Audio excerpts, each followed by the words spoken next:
Lagi mau cakap Jakarta hari ni. Ada dekat mana sekarang ni, bos? Ada dekat Mantin. Sekarang kita pasang site Mantin. Semalam 3 set.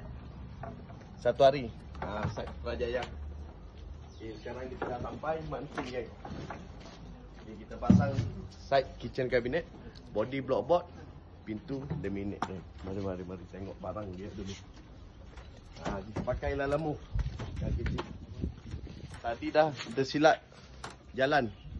Pergi dekat Nilai. Rupa-rupanya Mantin. Salah location. Abang beli kapet tak tadi, bang? Tak ada lah, bang. Kenapa tak beli? Mau beli apa pergi? Dah pergi Nilai. Tak jadi. Tak jadi, salah. Berapa minit tadi kalau tadi? 20 minit. 20 minit lah. Silat lah dia.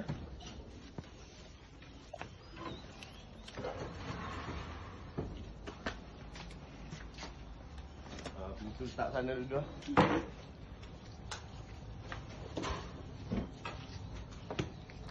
Pintu letak dari sini dulu. Nak pergi right tadi.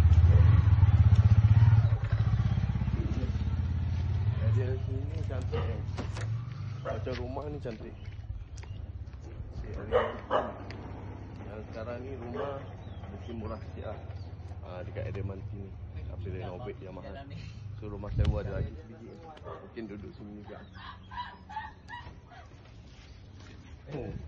Muat satu set lori.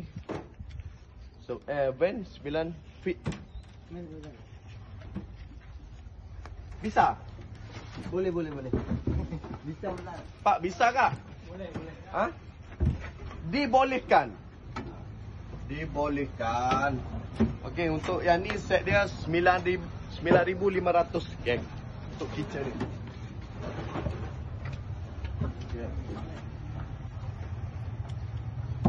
So nak tengok area mana kita nak pasang. Let's go. Okey. Ini gambar sebelum.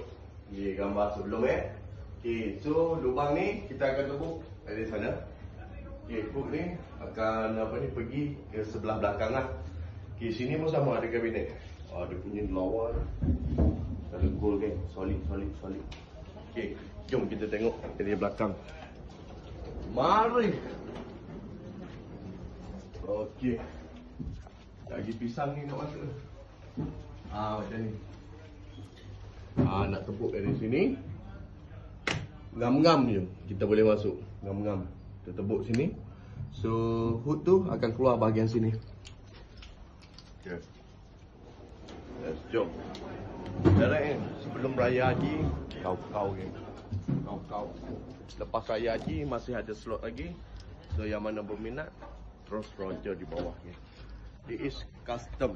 Janji apa? So Janji jual. Okey bang. Okey bang, sama-sama bang. Pergi mana? Tengoklah bang. Tengok Tengok lain orang lah. Balik tidur Sama-sama bang. Baik. Okey. So kita install ini dulu di bahagian bawah. Okey. Bawah. Apa dia? Masuk sekali. Sekali masuk. Deposit RM1 sikit kan. Ngam. Ni, okey, yang ni buka ketuk dulu outer sini. Sebab dia sini rendah sikit. Okey. Lucu. Janji apa? Jual.